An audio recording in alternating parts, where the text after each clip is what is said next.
ସକାଳ ଆଜି ସକାଳର ଯେଉଁ ଇମ୍ପୋର୍ଟାଣ୍ଟ ଖବର ଅଛି ଆଜି ତା ଉପରେ ନଜର ପକାଇବା। ଆଜି ନଭେମ୍ବର 24 ତାରିଖ। ଦେଶ ବିଦେଶଠାରୁ ଆରମ୍ଭ କରି ଆମ ରାଜ୍ୟର କ'ଣ ସବୁ ଇମ୍ପୋର୍ଟାଣ୍ଟ ଖବର ରହିଛି ତା ଉପରେ ନଜର ପକାଇବା। ତେଣୁ ଆପଣମାନଙ୍କୁ ଅନୁରୋଧ ଭିଡ଼ିଓଟିକୁ ଶେଷ ପର୍ଯ୍ୟନ୍ତ ଦେଖିବେ। ଭିଡ଼ିଓଟିକୁ ଗୋଟିଏ ଲାଇକ୍ ଏବଂ ଚ୍ୟାନେଲଟିକୁ ସବସ୍କ୍ରାଇବ୍ କରି ରଖିବେ। ଏହିଭଳି ପ୍ରତିଦିନର ଅପଡ଼େଟ୍ ସବୁ ନ୍ୟୁ ଅପଡ଼େଟ୍ ପାଇପାରିବେ ସର୍ବପ୍ରଥମେ। ଖୁସି ଖବର, ଏବେ ଏକ୍ସଟ୍ରା ଗହମ ମିଳିବ। କେନ୍ଦ୍ର ସରକାର ଲୋକମାନଙ୍କ ପାଇଁ ବିଭିନ୍ନ ପ୍ରକାର ଯୋଜନା କରିଛନ୍ତି। ଏହି ସରକାରୀ ଯୋଜନା ଗୁଡ଼ିକର ଉଦ୍ଦେଶ୍ୟ ହେଉଛି ବଞ୍ଚିତ ତଥା ପଛୁଆ ଲୋକମାନଙ୍କୁ ସକ୍ରିୟ କରିବା ପାଇଁ। ସାମାଜିକ କଲ୍ୟାଣ ଓ ସରକାରଙ୍କର ଏହି ଯୋଜନା ସବୁ ଆଣିଛନ୍ତି। ପରବର୍ତ୍ତୀ ନ୍ୟୁଜ୍ 33 କୋଟି ଟଙ୍କାରେ ବିକ୍ରି ହେଲେ Rishabh Pant. IPL mega auction ଆରମ୍ଭ ପୂର୍ବରୁ କିଛି ସମୟ ବାକି ରହିଛି। ତାପରେ ଅନେକ ଖେଳାଳିମାନଙ୍କର ଭାଗ୍ୟ ସ୍ଥିର ହେବ। ଯଦିଓ ନଭେମ୍ବର 24 ତାରିଖ ମାନେ ଆଜି ଯେଉଁ ଅକ୍ସନ୍ ହେବ ଆରମ୍ଭ ହେବା ପୂର୍ବରୁ ଅକ୍ସନ୍ରେ 577 ଖେଳାଳିଙ୍କର ନାମ ଆସିବ। ଏହି ମଧ୍ୟରେ କିଛି ଅଳ୍ପ ଖେଳାଳିମାନଙ୍କ ଉପରେ ସମସ୍ତଙ୍କର ନଜର ରହିବ। ବର୍ତ୍ତମାନ ଏମାନଙ୍କ ମଧ୍ୟରୁ ସବୁଠାରୁ ବଡ଼ ଦାମରେ ବିକ୍ରି ହେବେ ରିଷଭ ପନ୍ଥ। ଦିଲ୍ଲୀ କ୍ୟାପିଟାଲ୍ସର ପୂର୍ବତନ ଅଧିନାୟକ ସବୁଠାରୁ ବଡ଼ ମହଙ୍ଗା ଦାମରେ ବିକ୍ରି ହେବେ ବୋଲି ଜଣାପଡ଼ିଛି। କିନ୍ତୁ ମେଗା ଅକ୍ସନ୍ ପୂର୍ବରୁ ଏକ ବଡ଼ ଖବର ଆସିଛି। ବଡ଼ ଖବରଟି ହେଉଛି ଆପଣମାନେ ଜାଣିଲେ ଆଶ୍ଚର୍ଯ୍ୟ ହୋଇଯିବେ। ଆଜ୍ଞା ହଁ, ରିଷଭ ପନ୍ଥ 33 କୋଟି ଟଙ୍କାର ବିକ୍ରି ହୋଇଛନ୍ତି ବୋଲି ଜଣାପଡ଼ିଛି। ନାମକୁ ମାତ୍ର ଅକ୍ସନ୍ ହେବ, ବଟ୍ ତାଙ୍କୁ କିଣିଛନ୍ତି ପଞ୍ଜାବ କିଙ୍ଗ ବୋଲି ଜଣାପଡ଼ିଛି। ପରବର୍ତ୍ତୀ ନ୍ୟୁଜ୍ ଭେଟିବାକୁ ଆଉ ରହିବନି ଭାୟା ମିଡ଼ିଆ। ନବୀନକୁ ଘେରିଛି ବିଜେପି ଭୟ। ନିର୍ବାଚନ ପରାଜୟ ପରଠାରୁ ବିଜେପି ଘର ଅସଜଡ଼ା ହୋଇପଡ଼ିଛି। ପରିସ୍ଥିତି ଏମିତି ହୋଇଛି ଯେ ନବୀନ ଆଉ କାହାକୁ ଭରସା କରିପାରୁନାହାନ୍ତି। ଏହିଭଳି ସଂକେତ ଆସି ଶୁକ୍ରବାର ନବୀନ ନିବାସରେ ବସିଥିବା ସଂସଦୀୟ ଦଳ ବୈଠକରୁ। ଶୁକ୍ରବାର ସନ୍ଧ୍ୟାରେ ସାତ ସାଂସଦୀୟ ନେଇ ବସିଥିବା ବୈଠକରେ ବେଶୀ କଠୋର ଆଭିମୁଖ୍ୟ ଦେଖାଇଛନ୍ତି ବିଜେଡି ସୁପ୍ରିମୋ। ଏଥର ନବୀନ ଜଣାଇଛନ୍ତି ବିଜେପି ସହ ଲଢ଼ିବାକୁ ଶକ୍ତିଶାଳୀ ହେବାକୁ ଦେଲେ ପରାମର୍ଶ ନବୀନ। ସମସ୍ୟା ଥିଲେ ସିଧାସଳଖ ଜଣାଇବାକୁ କହିଛନ୍ତି ନବୀନ। ସାଂସଦଙ୍କ ଭିତରେ ସମନ୍ୱୟ ରକ୍ଷା କରିବାକୁ ଦେଲେ ଗୁରୁତ୍ୱ। ବିଜେପି ପ୍ରଲୋଭନ ଦେଖାଉଥିବା ବ୍ୟକ୍ତିଙ୍କୁ ବା ନେତାମାନଙ୍କୁ ଦେଲେ କର୍ଣ୍ଣମନ୍ତ୍ର। ପରବର୍ତ୍ତୀ ନ୍ୟୁଜ୍ ଝାଡ଼ଖଣ୍ଡରେ ଜିତିଲା ଇଣ୍ଡିଆ ମେଣ୍ଟ, ଜାଣନ୍ତୁ ହାରିଲା ବିଜେପି। ଝାଡ଼ଖଣ୍ଡ ବିଧାନସଭା ଫଳାଫଳ ସୃଷ୍ଟି ହୋଇଛି। ଏହି ନିର୍ବାଚନରେ ଜେଏମ୍ଏମ୍ ଓ କଂଗ୍ରେସ ନେତୃତ୍ୱାଧୀନ ଇଣ୍ଡି ମେଣ୍ଟ ବିଜୟୀ ହୋଇଛି। ଝାଡ଼ଖଣ୍ଡ ବିଧାନସଭା ଆସନ 81 ଥିଲାବେଳେ ମ୍ୟାଜିକ୍ ନମ୍ବର ହେଉଛି 41। ଏଥିରୁ ଇଣ୍ଡି ମେଣ୍ଟ 56ଟି ଆସନ ଅକ୍ତିଆର କରିଛି।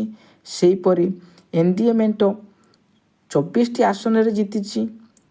ଜେଏମ୍ଏମ୍ ନେତା ହେମନ୍ତ ସୋରେନଙ୍କ ନେତୃତ୍ୱରେ ଇଣ୍ଡି ମେଣ୍ଟ ପୁଣି ଥର ସରକାର ଗଠନ କରିବାକୁ ଯାଉଛି। ପରବର୍ତ୍ତୀ ନ୍ୟୁଜ୍ ଆଜି ନଭେମ୍ବର 24 ତାରିଖ ଆଜି ମିଳିବ ସୁଭଦ୍ରା ଟଙ୍କା। ଆଜି ଏହି ସୁଭଦ୍ରା ଟଙ୍କାକୁ ମିଳିବାକୁ ନେଇ ଲୋକମାନଙ୍କ ଉପରେ ଉତ୍ସାହ ଦେଖାଯାଇଛି। କିନ୍ତୁ ସମସ୍ୟା ହେଉଛି ଯଦି ଏହି ହିତାଧିକାରୀମାନଙ୍କୁ ସୁଭଦ୍ରା ଟଙ୍କା ନ ମିଳେ ସେମାନେ କ'ଣ କରିବେ? ବହୁତ ଲୋକକୁ ଆଜି ସୁଭଦ୍ରା ଟଙ୍କା ନ ମିଳିପାରେ। ଆପଣମାନେ ଜାଣିଛନ୍ତି ବହୁତ ଲୋକମାନଙ୍କର ନାମ କଟି ଯାଇଛି। ଆଉ ଯେଉଁମାନେ ପାଉଥିଲେ ସେମାନଙ୍କର ନାମ ବି କଟି ଦିଆଯାଇଥିଲା।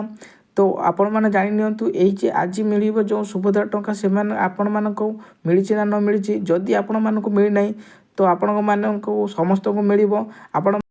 ଯଦି ଆପଣମାନଙ୍କୁ ସୁଭଦ୍ରା ଟଙ୍କା ଆଜି ନ ମିଳିବ ତାହେଲେ ଆପଣମାନେ ସୁଭଦ୍ରା ଯୋଜନାର ଯେଉଁ ୱେବସାଇଟ୍ଟି ରହିଛି ସେହି ୱେବସାଇଟ୍ରେ ଦେଖି ଆପଣମାନଙ୍କର ଷ୍ଟାଟସ୍ ଚେକ୍ କରିପାରିବେ। ସେଇଥିରେ ମେନସନ୍ ହୋଇଯିବ ଆପଣମାନଙ୍କର କ'ଣ ପାଇଁ କାଟିଯାଇଛି, ଯେଉଁଥିପାଇଁ କାଟିଯାଇଛି ତା'ର କାରଣ ସବୁ ଦିଆଯାଇଥିବ। ତେଣୁ ଆପଣମାନେ ସେଇଠାରେ ତା'ର ସବୁ କାରଣକୁ ଦର୍ଶାଇବେ ଓ ଠିକ୍ଠାକ୍ ପୂରଣ କରିବେ। ତେଣେ ଆପଣମାନଙ୍କୁ ତାପରେ ସୁଭଦ୍ରା ଟଙ୍କା ନିଶ୍ଚିତ ମିଳିବ ବୋଲି ଉପମୁଖ୍ୟମନ୍ତ୍ରୀ ପ୍ରଭାତୀ ପରିଡ଼ା ସୂଚନା ପ୍ରଦାନ କରିଛନ୍ତି। ପରବର୍ତ୍ତୀ ନ୍ୟୁଜ୍ ଆଉ ଏକ ବାତ୍ୟା ଆସୁଛି ବୋଲି ଖବର ଆସିଛି। ତାମିଲନାଡୁ ଉପକୂଳରେ ଦାନା ବାନ୍ଧୁଛି ଆଉ ଏକ ବାତ୍ୟା। ଦକ୍ଷିଣ ପୂର୍ବ ବଙ୍ଗୋପସାଗର ଓ ଏହାର ଆଖପାଖି ଅଞ୍ଚଳରେ ଘୂର୍ଣ୍ଣିବଳୟ ସୃଷ୍ଟି ହୋଇଛି। ଆସନ୍ତା 25 ତାରିଖ ବେଳକୁ ଏହା ଲଘୁଚାପରେ ପରିଣତ ହେବାର ସମ୍ଭାବନା ରହିଛି। ଏହା ଧୀରେ ଧୀରେ ଘନୀଭୂତ ହୋଇ ବାତ୍ୟାରେ ପରିଣତ ହେବ ବୋଲି ଅନୁମାନ କରାଯାଇଛି। ପରବର୍ତ୍ତୀ ନ୍ୟୁଜ୍ ମିଲରମାନେ କୃଷକମାନଙ୍କଠାରୁ ସିଧାସଳଖ ଧାନ କିଣିପାରିବେ ନାହିଁ। ମିଲରମାନେ ସିଧାସଳଖ କୃଷକମାନଙ୍କର ଧାନ କିଣିପାରିବେ ନାହିଁ ବୋଲି କହିଲେ କୃଷିମନ୍ତ୍ରୀ କୃଷ୍ଣଚନ୍ଦ୍ର ପାତ୍ର। ବିଭିନ୍ନ ପ୍ରସ୍ତାବନରେ ମିଲରମାନେ ସିଧାସଳଖ ଚାଷୀମାନଙ୍କଠାରୁ କମ୍ ଦାମରେ ଧାନ କିଣି ନିଜ ପାଖରେ ମହଜୁଦ କରି ରଖିପାରିବେ ନାହିଁ। ଏହା ନେଇ କଡ଼ା ଆଭିମୁଖ୍ୟ ଜାହିର କରାଯାଇଛି। ମିଲରମାନଙ୍କୁ ମଧ୍ୟ ଚେତାବନୀ ଦିଆଯାଇଛି। ଯେଉଁ ମିଲର ଏହିଭଳି କାମ କରିବ ବା ସିଧାସଳଖ ଲୋକମାନଙ୍କ ପାଖରୁ କମ୍ ଦାମରେ ଧାନ କିଣି ମହଜୁଦ କରିବ ସେ ମିଲ୍କୁ ସିଲ୍ କରାଯିବ ବୋଲି ସୂଚନା ଦିଆଯାଇଛି। ପରବର୍ତ୍ତୀ ନ୍ୟୁଜ୍ ହେଉଛି ଜିଓ ଆଣିଲା ଖବର। କ'ଣ ଆଣିଛି ଖବର ତା ବିଷୟରେ ଜାଣିବା। ମୁକେଶ ଅମ୍ବାନୀ ରିଲାଏନ୍ସ ଜିଓର ଗ୍ରାହକମାନଙ୍କ ପାଇଁ ଆଣିଛି ବହୁତ ଗୁଡ଼ିଏ ପ୍ଲାନ୍। ଜିଓ ପ୍ଲାନ୍ ସହିତ ବିଭିନ୍ନ ପ୍ରକାର ରିଚାର୍ଜ ପ୍ଲାନ୍ ଯେଉଁଥିରେ ବିଭିନ୍ନ ପ୍ରକାର ସୁବିଧା ସବୁ ରହିଛି। ଅଧିକ ଡାଟା ଠାରୁ ଆରମ୍ଭ କରି କମ୍ ଡାଟା ପର୍ଯ୍ୟନ୍ତ ପ୍ଲାନ୍ ସବୁ ରହିଛି। ଯଦି ଆପଣ ମଧ୍ୟ ଜିଓ ଗ୍ରାହକ ଓ ଆପଣମାନଙ୍କୁ ଅଧିକ ଡାଟା ସହିତ ଭଲ ପ୍ଲାନ୍ଟି ଦରକାର ତାହେଲେ ଆପଣମାନଙ୍କ ପାଇଁ ଏହି ଖବରଟି ଗୁରୁତ୍ୱପୂର୍ଣ୍ଣ ଅଟେ। ଜାଣନ୍ତୁ କ'ଣ ସବୁ ପ୍ଲାନ୍ ରହିଛି।